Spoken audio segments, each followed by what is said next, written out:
요번 주 동안은 우리 아들을 보느라 좀 정신없는 삶을 살았어요. 다행히도 어려운 고비는 잘 넘긴 것 같아요. 그래서 아마 조금씩 담임 목사로서 할 수 있는 일들을 정상화하려고 좀 더 노력을 해보도록 하겠습니다. 자, 오늘 말씀의 제목은 말씀을 뿌리는 자라는 제목으로 말씀을 생각해 봤으면 좋겠습니다. 마가복음 4장 1절서부터 나왔던 말씀이 여러분들 저번 주의 말씀으로 기억이 나실 거라고 생각이 듭니다. 저번 주에 있었던 말씀은 어떤 사람이 밭에 나가서 씨를 뿌리는데 그 씨가 닿는 곳곳마다 어떻게 해요? 많은 싹이 나기를 원하였지만 그 싹이 제대로 나지 못했다라는 말씀과 함께 그런 비유를 통해서 천국 복음을 예수님께서는 우리에게 전하셨던 것을 기억할 거라고 생각이 듭니다. 그런데 이런 비유를 들었을 때 제자들은 이 비유가 무슨 말씀인지 깨달아 알기가 너무나도 어려웠습니다. 우리야 지금에서야 예수님이 어떠한 분인지 알고 또한 십자가가 무엇인지 알고 또한 예수 그리스도의 복음이 뭔지 아니까 우리야말로 이 말씀 속에서 기억하고 이게 무슨 뜻인지 잘 알 수가 있겠지만 이 당시에 이 제자들은 이 예수님의 말씀을 들었을 때 도저히 알 수가 없었습니다. 왜요? 우리처럼 사전 지식이 없었기 때문입니다. 그래서 예수님께 물어보는 것입니다. 예수님, 도대체 이게 무슨 얘기입니까? 무슨 얘기입니까? 물어보는 것이 바로 오늘의 말씀의 내용입니다. 그래서 첫 번째로 비유의 이유입니다. 10절 말씀을 보도록 하죠. 10절 말씀의 내용을 보면 예수께서 홀로 계실 때 함께한 사람들이 12 제자와 더불어 그 비유들에 대하여 물으니 라고 이야기합니다. 이전에 마가복음 4장에서 내용에서 보면은 예수님께서 어땠습니까? 배에 계시면서 많은 따르는 무리들이 그 뭇가에서 예수님을 바라보고 있고 예수님께서는 배에 올라가셔서 그곳에서 말씀을 전달하고 계시는 그런 시간이었습니다. 자, 그런데 여기서 보면은 예수께서 홀로 계실 때 함께한 사람들이 12 제자와 더불어 그 비유에 대해서 물으니라고 했습니다. 이 얘기는 무슨 얘기냐면 모든 무리들이 이제 예수님의 말씀을 다 듣고 자신의 갈 길로 다 갔습니다. 다 가고 난 다음에 몇 명이 남아서 예수님의 말씀을 더 듣기를 원했고 뿐만 아니라 거기서 12명의 제자들이 그곳에서 함께 있으면서 예수님께서 하셨던 그 비유의 말씀이 무슨 소리인지 알고 싶었던 간절히 어때요? 사모하는 마음이 더한 마음으로 이 자리에 예수님과 함께하고 있었다는 것을 우리가 상상해 볼 수가 있는 것이죠. 11절 말씀을 보면 이르시되 하나님 나라의 비밀을 너희에게는 주었으나 외인에게는 모든 것을 비유로 하나니 라고 이야기하고 있습니다. 하나님 나라의 비밀을 너희에게는 주었으나 외인에게는 모든 것을 비유로 하나니 라고 했습니다. 여기서부터 조금씩 말씀이 어려워지고 있어요. 왜냐하면 너희에게는 하나님의 비밀을 주었지만 외인에게는 모든 것을 비유로 한다고 했습니다.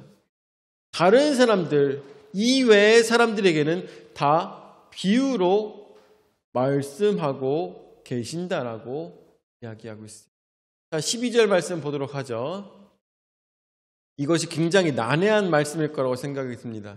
이는 그들로 보기는 보아도 알지 못하며 듣기는 들어도 깨닫지 못하게 하여 돌이켜 죄사함을 얻지 못하게 하려 함이라 하시고 라고 했습니다.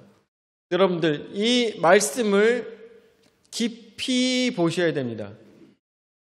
깊이 보셔야 돼요. 이는 그들로 보기는 보아도 알지 못하며 듣기는 들어도 깨닫지 못하게 하여 돌이켜 죄사함을 얻지 못하게 하려 함이라 하시고 라고 했습니다. 여기서 말씀을 생각했을 때 이 전 말씀을 생각해 보면 너희에게는 천국 복음이 하나님의 비밀이 너희에게는 열려 있지만 외인들 그 외의 사람들에게는 비유를 통하여서 말씀이 전달된다고 이야기하시면서 뭐라고 말씀하시느냐?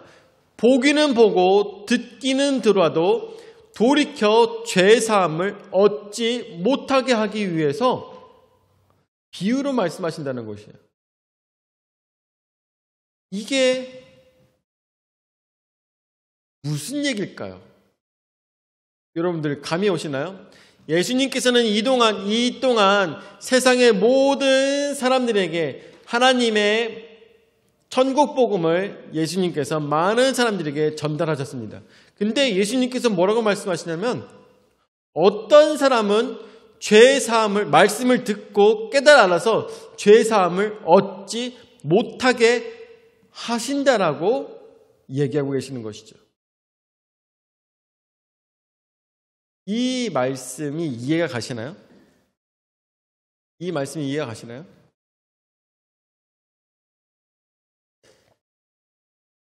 세상에서 너무나도 악한 사람들, 요즘은 김정은이나 푸틴이나 아니면 또 JMS나 아니면 이만희나 이런 사람들 여러분들 생각하면 어떤 생각이 듭니까? 저 사람들은 반드시 지옥에 가야 되는 사람들이야. 저 사람들은 반드시 나쁜 결과가 있어야 되는 사람들이야 라고 우리는 생각합니다.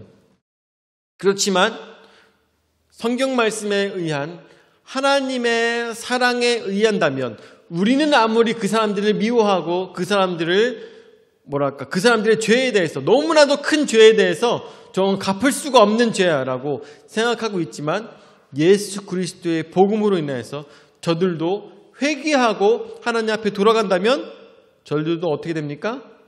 구원을 받을 자격이 있죠. 맞습니까? 맞나요? 여러분들, 김정은도 회개하고 예수님 믿으면 구원을 받을 수 있을까요? 정명석도 그동안에 엄청나게 많은 죄들을 짓고 너무나도 많은 피해자들을 만들어냈지만 그 사람도 진정 어느 날 죽기 전에 회개하면 천국에 갈 수 있을까요? 글쎄요. 너무 못된 놈이라, 그죠? 그 사람은 우리가 생각할 때 했어요? 우리가 생각할 때는 그 놈은 끝까지 회개 안 했으면 좋겠어. 이런 생각이 들어요, 그죠? 끝까지 회개 좀 안 했으면 좋겠어. 그 사람은 예수님 못 만났으면 좋겠어. 이런 생각이 들 때가 있습니다.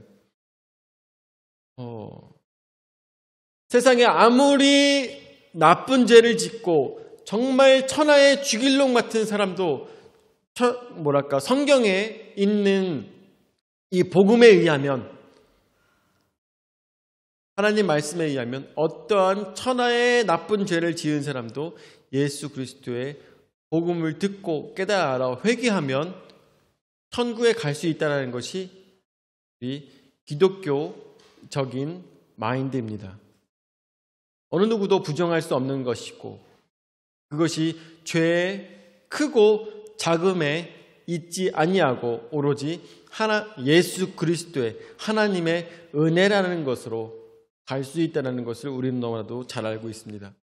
그렇기 때문에 우리가 굉장히 받아들이기 힘든 것이죠. 저런 놈도 예수 믿으면 갈 수 있다고? 라고까지 생각합니다. 그러면서 어떻게 아까도 말씀드렸다시피 쟤는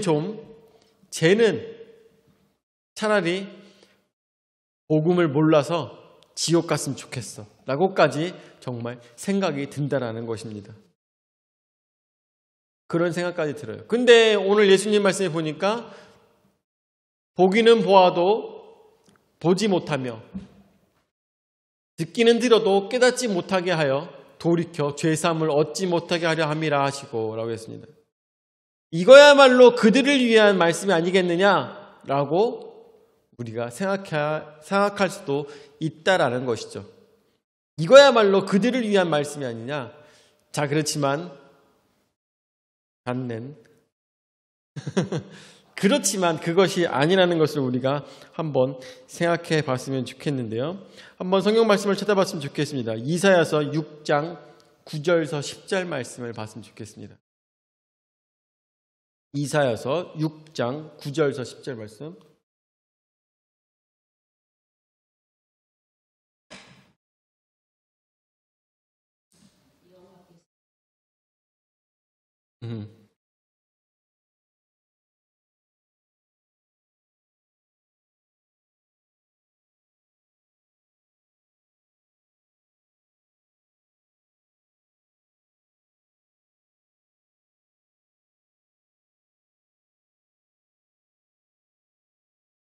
아멘.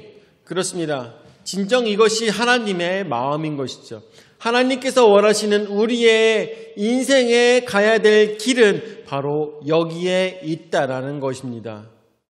백성들에게 하나님께서는 사랑을 베푸시고 또한 하나님께서는 많은 선지자들을 보내시며 저들로 하여금 돌아서기를 바라시는 하나님 아버지의 마음이 우리는 알아야 되는 것이고 또한 이해해야 되는 것이며 또한 우리도 동일한 마음을 가져야 된다는 것이죠.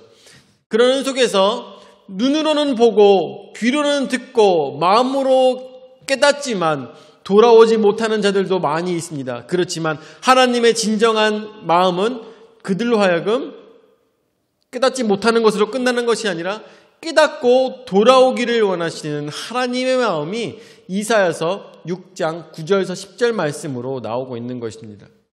자, 근데 말씀으로 다시 돌아와서 12장에 있는 이 말씀에서는 어떻게 해서 이것이 나오고 있느냐? 예수님께서는 이 말씀을 인용하셔서 말씀을 전달하셨습니다. 그런데 사실은 12절 나오고 있는 이 말씀은 정말 못된 자들이 하나님 말씀을 깨닫지 못하게 하시기 위해서 이 말씀을 하신 것이 아니라 사실은 번역상의 오류예요. 번역상의 오류. 이게 좀 뭐랄까 제가 자료를 굉장히 많이 찾아보고 읽어보고 막 했는데 이게 72역 번역과 그리고 히브리 번역과 이 말씀 속에서 명령문에 의한 어떤 이 복잡한 어려운 언어적인 문제들로 인하여서 번역이 잘못되어 버린 거예요. 쉽게 얘기하면 번역이 잘못되어 버린 거예요. 그래서 여기서 나오고 있는 것을 한번 얘기해 보면 우리가 한 가지 알아야 될 것은 예수 시대의 언어는 흔히 결과가 마치 목적인 듯 이해되곤 했다는 사실이다. 그래서 정확한 현대어 해석은 깨닫지 못하게 하기 위하여 비유로 말씀하신 것이 아니라 그들의 완악함 때문에 비유로 말씀하셨고 결과적으로 깨닫지 못하게 되었다는 것이다 라고 이야기하고 있습니다. 비유로 인하여서 깨닫지 못하게 하시기 위해서 그런 것이 아니라 비유로 말씀하셨기 때문에 저들이 결국에는 마음이 완악하고 마음이 닫혀 있다 보니까 말씀을 이해하지 못하고 깨닫지 못하게 되었다는 것입니다.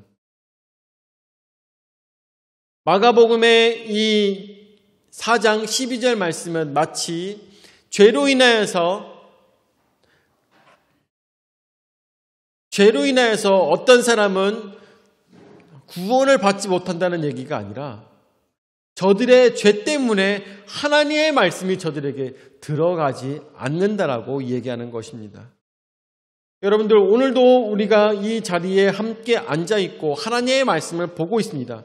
한 자리에 같은 시각에 같은 말씀을 듣고 있음에도 불구하고 어떤 사람은 내 마음에 내 자리가 너무나도 큰 사람들이 있어요.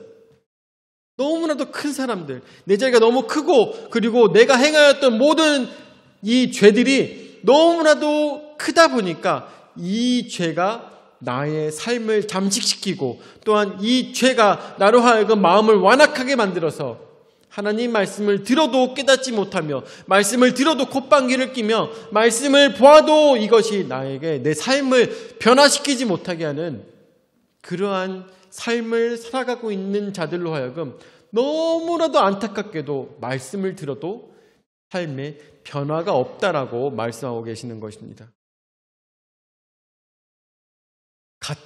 이게 얼마나 더 안타까운 말씀입니까?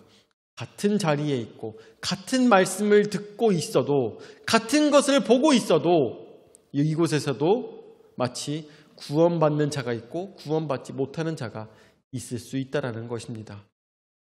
어느 때 내가 내 죄를 회개하며 올바른 모습으로 이 말씀으로 내가 변화가 되지 않는다면, 내가 변화가 되지 않는다.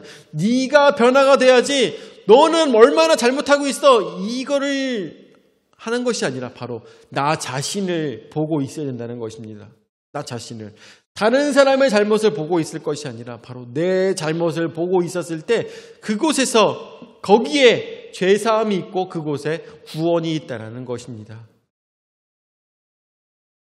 이 말씀으로 인해서 13절 말씀에 또 이르시되 너희가 이 비유를 알지 못할진대 어떻게 모든 비유를 알겠느냐.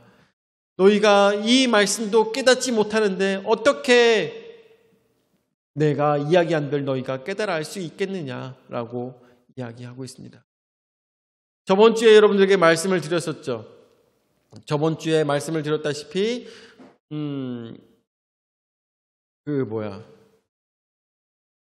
악어 고기를 먹어본 다음에 뭐라고 얘기했다고 했습니까? 악어 고기를 먹어본 다음에 이 악어 고기는 마치 닭고기 같은 맛입니다. 그리고 벌레를, 이 구더기처럼 생긴 벌레를 구운 것을 먹어보고 난 다음에 이것은 마치 과일을 먹는 것 같은 그런 맛입니다 라고 비유로 얘기한다고 했습니다. 왜 비유로 얘기한다고요? 우리는 그곳에서 경험할 수 없지만 그 비유를 듣고 난 다음에 우리는 상상할 수가 있다는 것이죠.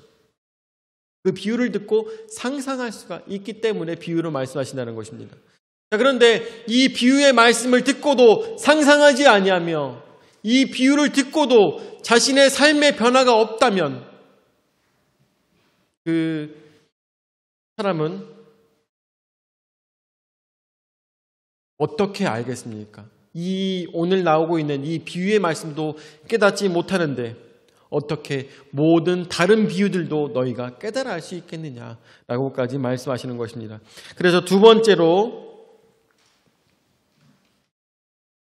비유의 해석입니다. 예수님께서는 그래서 깨닫지 못하는 제자들을 위해서 비유로 말씀해 주고 계시는 것입니다.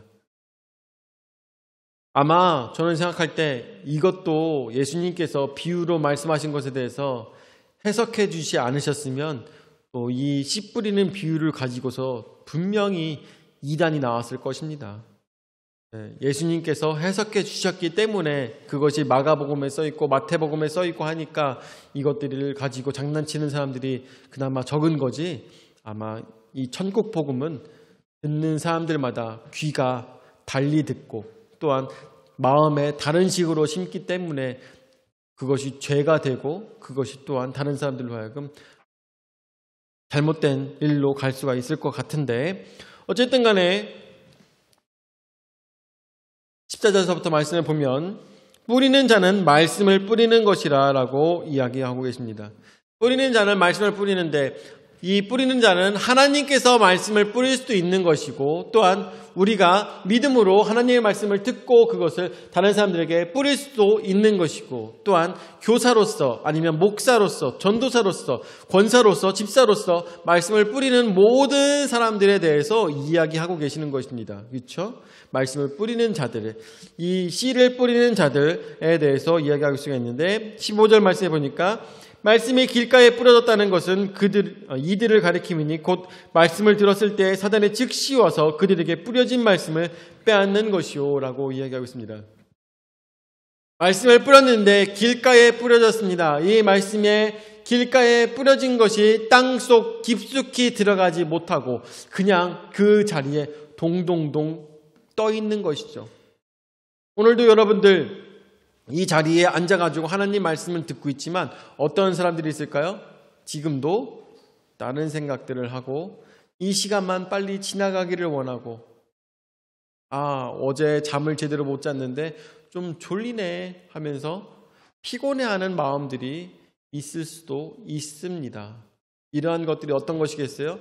그 땅 속에도 길가의 땅 속에 말씀이 어때요? 스며들지도 못하고 그 위에 동동 떠 있는 것이겠죠.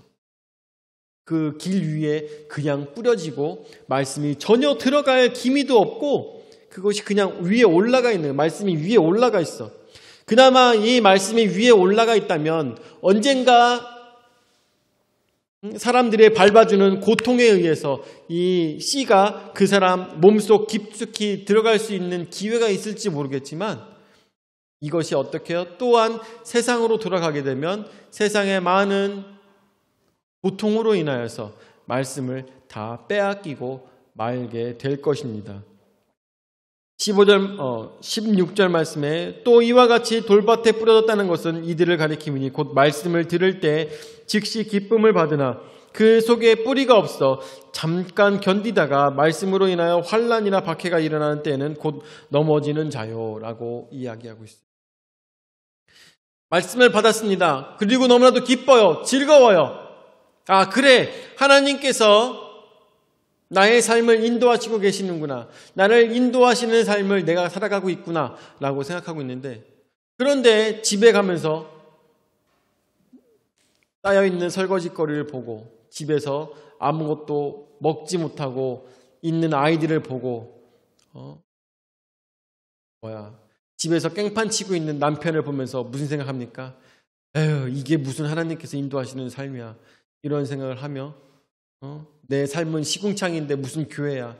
이러한 생각들을 갖고 있다면 말씀은 힘을 잃어버리게 될 것입니다. 여러분들, 저는 너무나도 좋아하는 말씀이 있어요. 말씀은 아니고 저 너무나도 좋아하는 말이 있는데 그 말은 우리의 인생은 이미 결과가 정해져 있는 인생이라는 것이죠. 우리의 인생은 결과가 정해져 있는 인생입니다. 영화를 빌려봐요.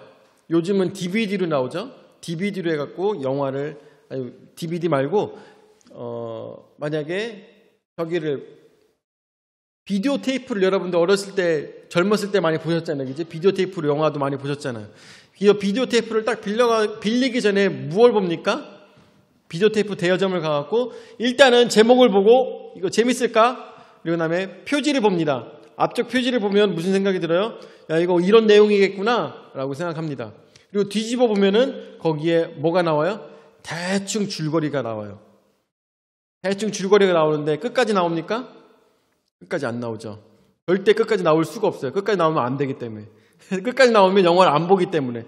그런데 우리 인생은 만약에 근데 이 줄거리에 써 있는데 맨 마지막에 뭐라고 써 있냐면 이런 어려움들이 있었지만 주인공은 그 여자친구와 함께 어려움들을 다 이겨내고 살인마를 이겨내고 둘이 애 낳고 잘 살게 됩니다라고 끝나버려요. 그러면은 이 영화 어떻게 해야 돼요? 궁금하네. 그래도 어떻게 한번 봐야 되겠다 하면서 생각하면서 영화를 집에 가갖고 비디오 테이프를 넣고 영화를 봅니다. 영화를 보고 있는데 무슨 생각이 계속 나냐면은 야, 나중에 얘네 둘이 살인자를 이겨내고 여자친구랑 같이 잘 먹고 잘 산대. 이 마음이 계속 생각이 나겠죠. 생각이 나요. 그러는 상황에서 아무리 살인자가 나와가지고 칼을 휘두르고 막 별짓을 다 하고 막 주인공이 아무리 어려움을 당한다 할지라도 마음속에서는 무슨 생각이 있어요? 얘네는 나중에 해피엔딩이래 라는 것만 알고 나면 영화에서 무슨 일이 일어나도 마음에 안심이 돼요. 마음에 안심이 돼. 뭔 일이 일어나도 막 주인공이 정말 죽을 것 같은 그런 위기가 닥친다 할지라도 마음에 안심이 됩니다. 왜요? 해피엔딩일 거니까. 영화의 결론을 알고 있으니까. 우리의 인생도 예수 그리스도를 믿는 우리의 인생도 마찬가지라는 것이죠.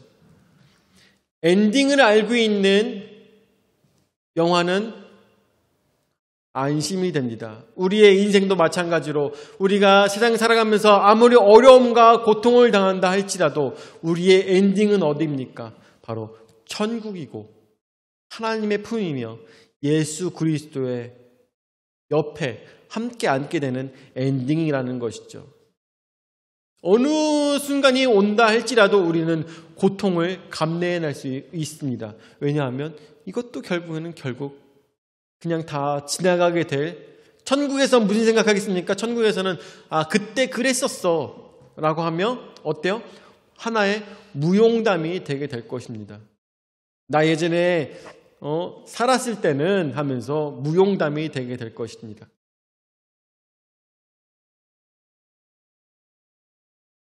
그런데 이런 재미있는 인생임에도 불구하고 하나님 말씀이 들어가지 않고 하나님의 말씀이 저로 하여금, 자신으로 하여금 인생이 시궁창인데 무슨 하나님의 말씀이냐라면서 받아들이지 않는다면 그 또한 결과가 있다라는 것이죠. 그 또한 어떤 엔딩이 맞이하게 되겠습니까? 해피엔딩이 아니라 배드엔딩이 그에게 펼쳐지게 될 것입니다. 자, 근데 16절에 보면 또 어떤 이는 가시떨기에 부러진 자니 이들은 말씀을 듣기는 하되 세상의 염려와 재물의 유혹과 기타 욕심이 들어와 말씀을 막아 결실하지 못하게 되는 자요라고 이야기하고 있습니다. 이 또한 비슷한 것이죠. 근데 다만 이 사람은 어떠냐면 이 사람은 일단은 가시떨기 나무가 자랄 수 있을 만큼 굉장히 땅은 좋았나 봐요. 말씀을 받을 준비는 굉장히 잘 돼 있었고 말씀을 듣고 깨달아 알고 또한 이 사람은 싹까지 틔운 사람이었습니다. 그런데 어때요? 세상에 있는 모든 고통과 어려움과 재난과 그리고 재물의 욕심들을 이 모든 것들이 싹을 틔우지 못하도록 예수 그리스도의 복음이 그로 하여금 싹을 틔우지 못하도록 모든 것을 막아버린다고 이야기하고 있는 것입니다. 우리의 인생 속에서 어떠한 예가 있을까요? 어떤 예? 대학을 가기 위해서 열심히 기도하는 자가 있었습니다. 하나님, 제가 하나님께 1,000만 원을 드리도록 하겠습니다. 1,000만 원을 드리면 저로 하여금 좋은 대학에 붙여주세요. 아니면은 저로 하여금 좋은 직장에 붙여주세요. 아니면은 요번에 제가 애를 낳았으니까 애가 생각나는 건데 요번에 아기가 건강하게 나게 해주세요. 1,000만 원을 드릴게요. 가진 것 다 드리겠습니다. 라고 그렇게 한다고 칩시다. 자, 그런데 그랬는데 어때요? 그 사람은 드릴 때 어떤 마음으로 드렸겠습니까? 믿음으로 드렸겠죠. 믿음으로 드렸을 것입니다. 하나님께서 분명히 하실 거야. 하나님께서 행하실 거야. 라고 생각하며 했습니다. 자, 근데 그 사람은 드렸는데 결과는 좋은 직장에서 떨어지고 좋은 직장의 면접 결과가 안 좋고 아니면은 아기가 건강하게 태어나지 못하였고 이런 결과를 갖게 됐을 때 이 사람은 어떻게 생각하겠습니까?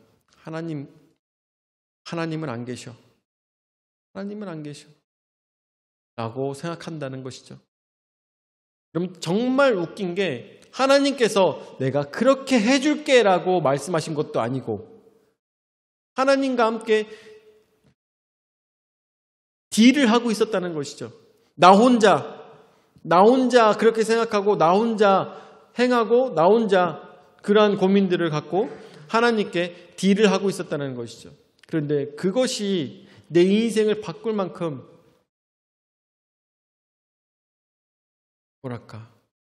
내가 혼자 북치고 장구쳤던 것이지 그것이 하나님께서 약속하신 것이 아니라는 것입니다. 여러분들, 우리는 기도를 왜 합니까? 기도를 하는 이유가 무엇일까요? 기도를 하는 이유, 그것은 아마 예수님께서 하셨던 기도의 내용을 보았을 때 그 기도에서 우리가 기도하는 방법을 찾을 수가 있을 것입니다. 그 기도의 방법, 예수님께서 우리에게 알려주신 주기도문이나 아니면은 예수님께서 행하셨던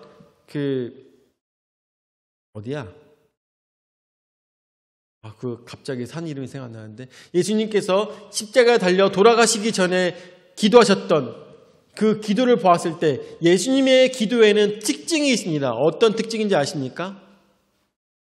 어떤 특징인지 아세요? 예수님께서 하셨던 기도의 특징은 주여 이렇게 하여 주시옵소서라는 기도가 아니라 나로 하여금 이 어려움을 이겨내도록 힘을 허락하여 주시옵소서라는 기도라는 것이죠. 저는 정말 안 좋게 생각하는 것이 예전에 말씀드렸던 것처럼 보좌를 흔드는 기도, 보좌를 바꾸는 기도. 분명히 기도는 보좌에 하나님께서 그 뜻을 돌이켜서 다른 방향으로 하실 수도 있습니다. 그렇지만 진정 우리가 해야 될 것은 여러분들 히스기야 왕을 여러분들 기억하실 거라고 생각이 듭니다. 히스기야의 기도로 인하여서 그 보좌는 사실 움직였습니다. 맞죠? 히스기야의 기도로 그 사람의 기도로 인하여서 히스기야는 자신이 죽어야 되는 그 순간에 더 인생을 삶을 더 받을 수가 있어서 그 동안에 나라를 더 다스렸습니다. 더 그 생명이 더 길어졌던 사람이죠. 그렇지만 그것이 진짜 옳은 일이었을까요? 히스기야의 인생을 보았을 때 히스기야는 오히려 그 인생이 길어지지 않았다면 하나님께 칭찬받는 왕으로서 끝났을 것입니다. 그렇지만 하나님의 보좌를 움직임으로 인하여서 그는 자신이 원하는 바를 얻었지만 오히려 그것이 그에게 독이 되었다는 것을 생각했을 때 여러분들 우리의 기도는 어떤 식으로 기도해야 되겠습니까? 내가 원하는 바대로 바꾸기 위해서 기도하는 것이 가장 잘하는 기도가 아니라 하나님의 역사 속에서 내가 흔들리지 않는 믿음을 갖기 위해서 기도하는 것이 가장 잘하는 기도라는 것을 우리는 말씀 속에서 깨달아 알 수가 있게 되는 것이죠. 그것입니다. 그렇기 때문에 가시떨기에 의해서 어려움을 당한다 할지라도 그 가시떨기를 또한 즐길 줄 아는 자가 되어야 되는 것입니다. 그랬을 때 진짜 제대로 된 나무를 만들 수가 있다는 것이죠. 여러분들 우리 교회에 이렇게 아스팔트 깔아놨어요. 저는 요즘 다니면서 뭐 하고 있냐면 아스팔트를 뚫고 나와 있는 싹들을 계속 뽑아내고 있어요. 세상에 말도 안 돼. 아스팔트를 뚫고 지렁이가 튀어나오고 아스팔트를 뚫고 풀이 나오고 있어요. 그것을 바라보면서 참 얘네도 우리가 무슨 생각합니까? 대단한 생명력이다라고 생각한다는 것이죠. 이러한 신앙의 모습이 있어야 된다는 것이죠. 이런 아무리 나를 가로막는다 할지라도 그 뿌리 깊이 박혔다면 나는 그것을 뚫고 모든 어려움을 뚫고 나와야 되는 것입니다. 왜 나와야 돼요? 나에게는 해피엔딩이 기다리고 있기 때문인 것입니다. 내 삶은 이걸로 나를 막지 못한다는 것을 알고 있다는 것입니다. 어떠한 일이 있다 하더라도 내 뿌리는 변하지 않고 바뀌지 않는다는 것이죠. 내가 뿌리가 온전할 때 결국에는 나는 싹을 틔우게 될 것이고 이것은 좋은 열매를 맺게 될 것입니다. 세 번째로 그렇기 때문에 좋은 땅입니다. 좋은 땅. 그렇습니다. 말씀은 나에게 내가 좋은 땅을 갖고 있을 때 그것은 뿌리를 내리게 될 것이고 그리고 어떤 어려움이 있더라도 나의 가는 길을 막지 못할 것입니다. 왜냐하면 나의 길은 바로 하나님께서 열어주신 길이기 때문인 것입니다. 다만 우리의 인생 속에서 가시떨기처럼 나를 괴롭히는 자가 있을 것이고 정말 아스팔트처럼 나의 길을 완전히 막아버리는 일들이 있을 것입니다. 그렇지만 그 자리에 내가 뿌리를 내렸다면 아스팔트쯤은 찢고 나와야 되지 않겠습니까? 가시떨기조차 내가 다 부셔버리고 일어나야 되지 않겠습니까? 아무리 어려운 고통이 있다 하더라도 그것쯤은 이겨낼 수 있습니다. 왜요? 나는 해피엔딩이기 때문인 것이죠. 오늘 예수님께서 우리에게 비유로 말씀하신 이 내용들 우리 여러분들 인생 속에서 그래 나는 내 삶에서 아스팔트 같은 어려움이 있고 가시떨기 같은 어려움이 있지만 이것이 나를 막지 못해. 왜 막지 못해? 나는 해피엔딩이기 때문인 것이죠. 오늘도 믿음으로 이겨내시기를 예수 이름으로 축원을 드립니다. 아멘. 사랑의 주님 은혜와 사랑을 감사드립니다. 오늘도 저에게 귀한 은혜의 말씀 허락하여 주셔서 말씀으로 깨달을 수 있도록 인도하여 주심을 감사를 드립니다. 아버지의 비유의 말씀을 통하여서 우리의 삶을 비춰봤을 때 그곳에는 너무나도 많은 깨달음이 있었던 것을 고백을 하며 오늘도 작은 바람에 또한 세차게 부는 비에 나의 믿음이 꺾였던 것을 주님 앞에 고백을 하며 오로지 아스팔트에도 이겨내고 또한 가시떨기에도 이겨낼 수 있는 그러한 믿음으로 성장할 수 있도록 모든 어려움을 이겨낼 수 있도록 저희에게 이길 수 있는 힘을 허락하여 주시옵소서. 오늘도 저희에게 귀한 은혜의 말씀 허락하여 주심을 감사드렸고 사랑이 많으신 예수님의 이름으로 기도드립니다. 아멘. 이제는 자기 몸부려 죽기까지 우리 죄를 담당하신 구주 예수 그리스도의 은혜와 자기 외아들을 주기까지 우리를 사랑하신 아버지 하나님의 무한하신 사랑과 성령 하나님의 감화 감동 역사 교제 위로 내주하신 은혜가 모든 어려움을 뚫고 이겨내 오로지 믿음으로 승리하여서 30배, 60배, 100배의 결실을 맺고자 하는 모든 성도들 머리머리 위에 영원히 함께 하실지어다. 아멘.